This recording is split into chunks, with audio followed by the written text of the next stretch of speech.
Welcome to our demo application example. Today, we will create a hydraulic piping system for a dynamic assembly using an excavator as an example. You will notice that our pipelines can move along with the assembly as it moves. We'll start by opening the excavator arm and launching SMAP 3D piping.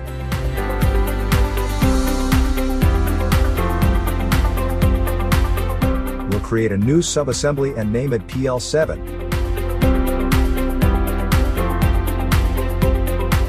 Now we'll perform a manual routing, select the pipe specification and the correct size, and begin sketching.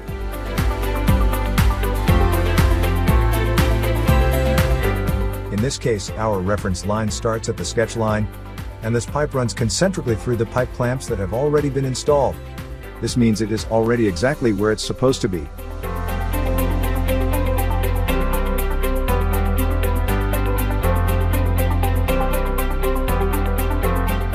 We can align the other pipeline segments in the same way, parallel to the existing pipes, and even copy the lengths of the pipes.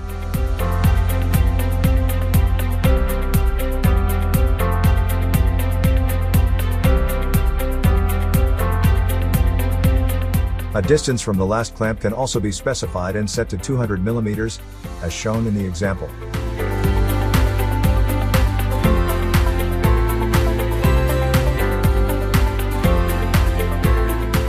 Now I want to create a branch or a T-joint. And this should lead downward again and be concentric.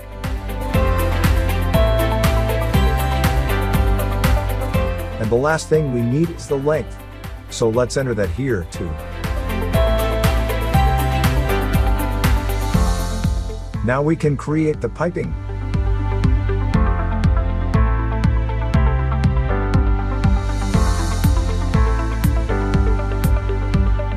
To do this, we need to select the desired specification again. The program will then insert all the fittings and create the corresponding piping.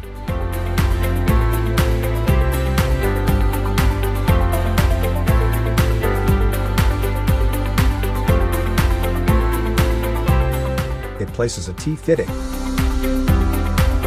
The nuts are separate parts.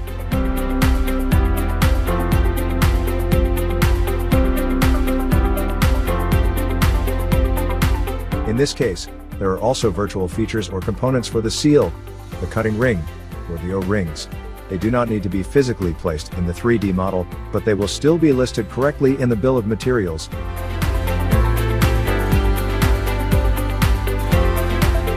As an optional intermediate step, we can now check whether our planned bent pipes can be manufactured as designed. To do this, we run our bending simulation. By using this tool, you can eliminate several iterative steps between design and manufacturing. This saves time, materials, and money.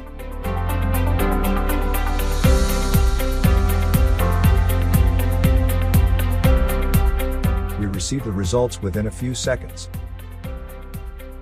Both pipes are fine, so they can be sent to production as is. For the first pipe, let's click on Details to view a graphical representation of the bending process. Especially when error messages appear, a visual representation often supports troubleshooting.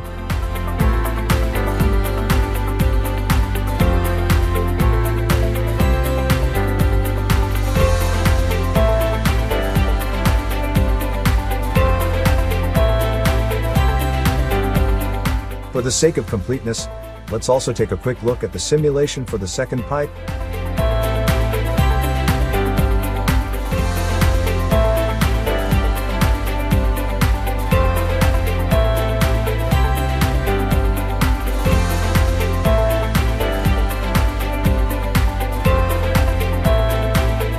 At this point, we'll return to the parent assembly and finish this demo application.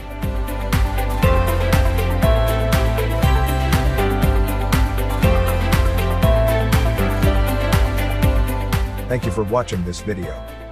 For further information, please visit our website at www.smap3d.com/en.